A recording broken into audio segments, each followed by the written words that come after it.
Hello, leaders of the world. Welcome to Spread Love in Organizations, a podcast for purpose-driven healthcare leaders striving to make life better around the world by leading their teams with genuine care, servant leadership, and love. I'm Naji, your host, joined today by Saloni Behl, an accomplished leader with over 16 years of experience in building high-impact strategies to grow companies and make them more efficient and effective in bringing transformative medications to patients. Over the last 10 years, Saloni has been at Otsuka Pharmaceuticals and has played a critical role in helping the company grow its portfolio within neuroscience and nephrology.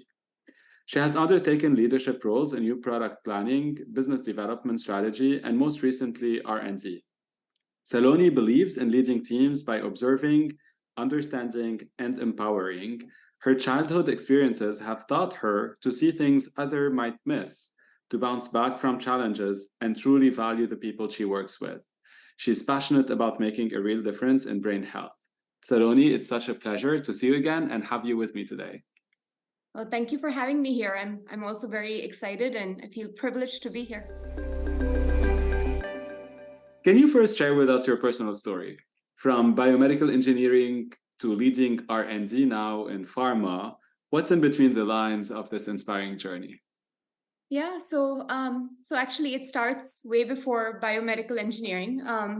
My childhood was spent in Mumbai, India, and I had a little bit of a rough upbringing where I was exposed to a household where there was a lot of trauma.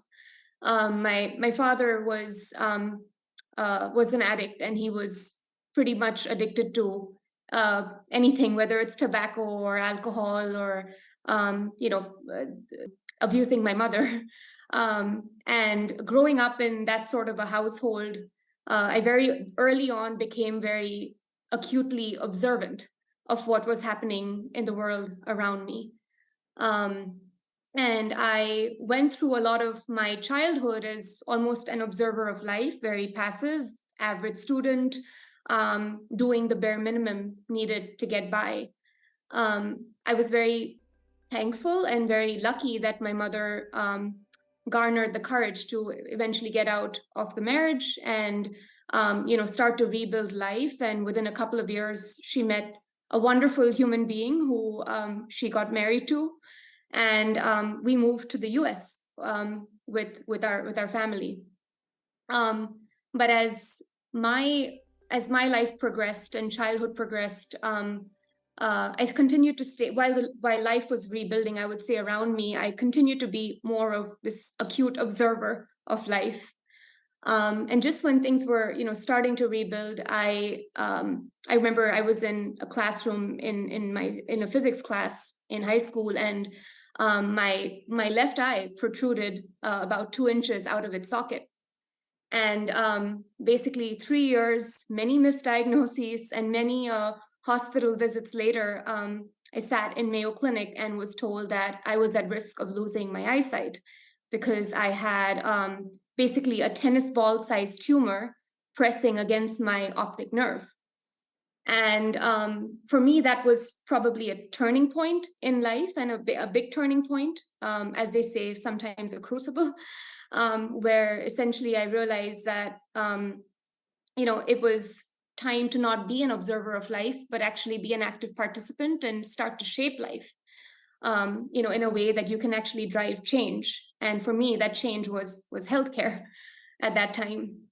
So for me, a lot of my childhood has shaped, honestly, my leadership journey, because even today, I lead by observing, and then by understanding and being resilient through challenges. And a lot of that has come from my childhood.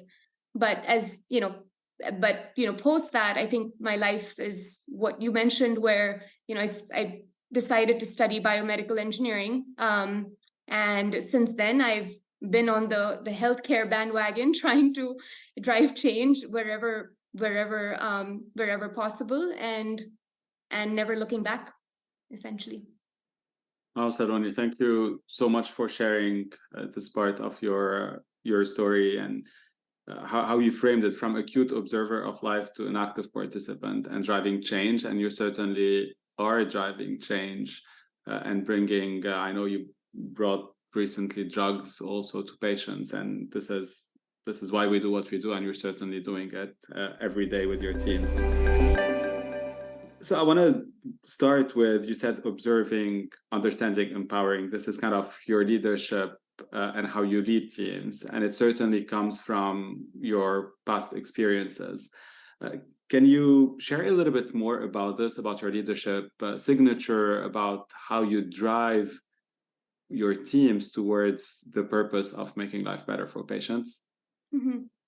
Yeah, I mean, I think, as I mentioned, it's a good question. I mean, as I mentioned, a big part of my leadership is observing, understanding, and empowering people. The way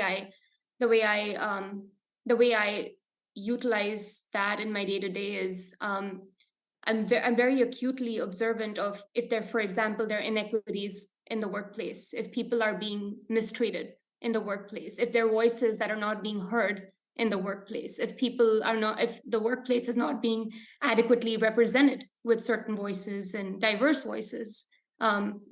So I use that sort of to my advantage, because in meetings I will try to make people speak up, who, for example, are not getting a chance to speak up. Will try to be as inclusive as possible when we're discussing strategy, for example, for a product or for the company. That's how I sort of apply my observational skills that I think have shaped my leadership. And then in terms of trying to empower people, it's linked to that, because if you're somebody who sees a lot, then it's your job to act and do something about it. So I do, wherever possible, I make sure that that individuals, whether they're on my team or individuals I mentor, which there are quite a few within my company, are empowered to speak up, empowered to act, and not just observe. Several times I was asked when we say spread love, if love is an acronym for something, and it's interesting, two of the words you have. So at some point I was reflecting on it. It's listen, observe, value, and empower. So we certainly do align on how leadership should be. And you've been a leader in different functions within your company, from commercial product planning to now leading R&D cross-functionally on one of the assets. What are your biggest learning as you have moved function and led different capabilities, different people also? Was there a common thread in all those roles from a leadership perspective that you had? Yeah, absolutely. I mean, I think the common thread for me is being able to elevate voices across the organization and elevate opinions, elevate insights across the organization, which I think whether you're a leader in commercial or a leader in R&D, or you're a leader in business development strategy, to develop effective strategies, no matter where you sit in the company, you need to bring the right people to the table, the right voices to the table. Make sure you have, discussions and elevate risks, elevate roadmaps that you need to put together. So I think that's been a skill that I've had, which is mobilizing teams in an effective and efficient manner towards driving milestones and decisions. And so wherever I sit, it really doesn't matter, and that's what sort of helped me move around, I would say, and drive change. So your passion is in neuroscience, and these days it became, I should say it has always been, but it feels like these days is really an exciting field. Like we're seeing so many advances from gene therapy to Alzheimer's, everything's happening in those fields.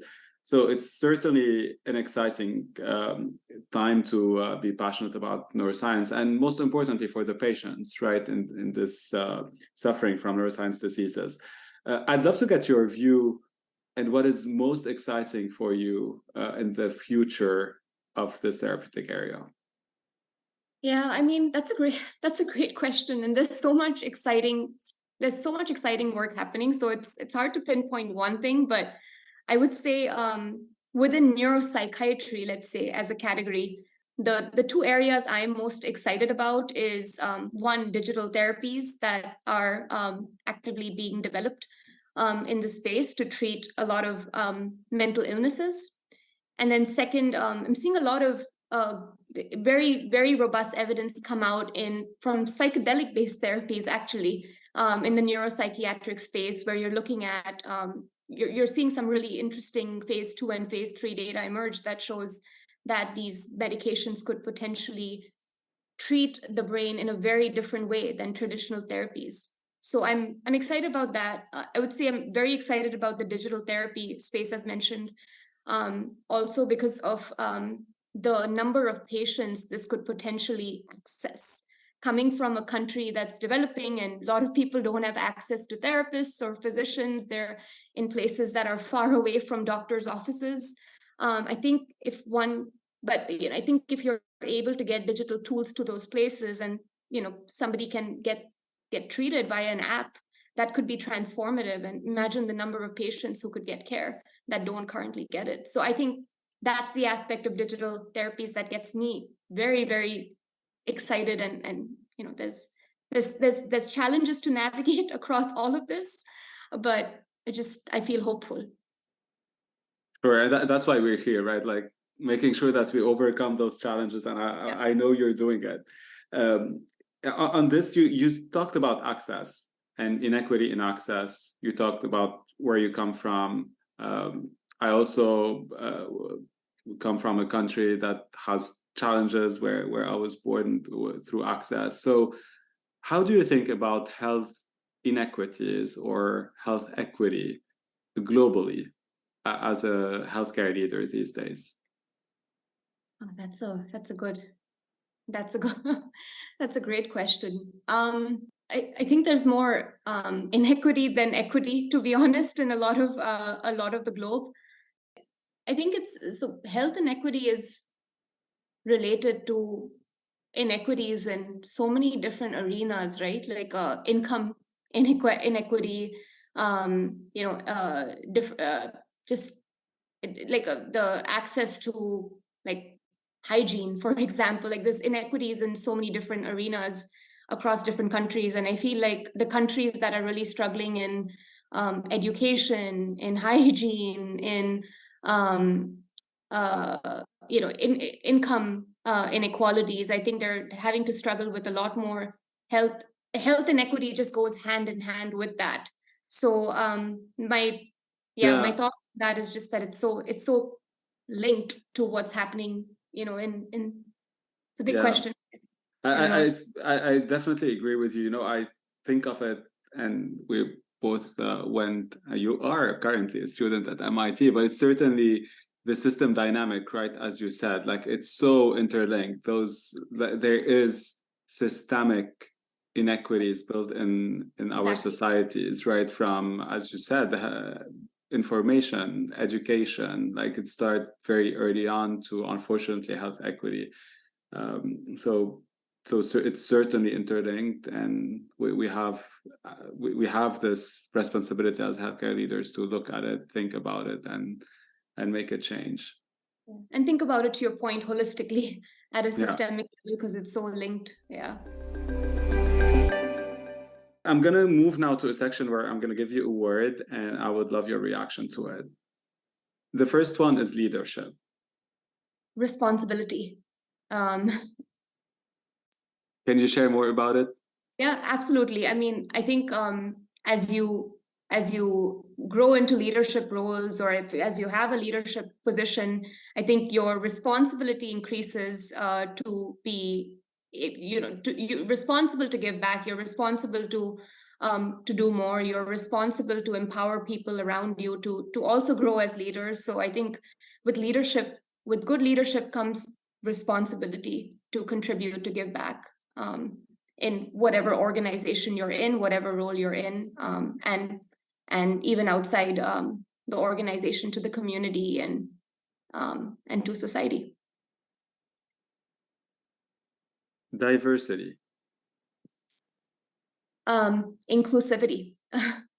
And the reason I put those together is I don't think diversity by itself is enough. When you have for example, a diverse workforce. What's the point if you can't build an inclusive environment where the diversity can actually speak up? So diversity without inclusivity is, to me, not enough. Yeah. What about brain health? The most complicated problem that we're sitting on today. So brains, unlike a lot of other parts of the body, the brains, I truly believe, are the most complicated machines on this planet. So brain health by default is, trying to solve problems to fix parts of the most complicated machine on this planet. So complex. The last one is spread love in organizations. Necessary. This organizations can't operate without love, without empathy, without understanding. So I think that's just the core, the DNA, the blood of organizations that keeps organizations going. Even in the world of AI and generative AI, love is what keeps us connected. I love that. Any final word of wisdom, Saloni, for healthcare leaders across the world? I would say that healthcare leaders across the world should just remember that healthcare will and always be some of the most pressing need globally. And it's really important as healthcare leaders of tomorrow and today that leaders work together with each other to try to solve some of the needs. It's time to not work in silos. It's time to work as a community towards figuring out some of the most solutions towards some of the most pressing problems that the world faces in healthcare. Well, thank you so much, Saloni. You're such an inspiration for many. And I really thank you for your time, your generosity, and your vulnerability being with me today on this podcast. Thank you so much. Thanks for having me.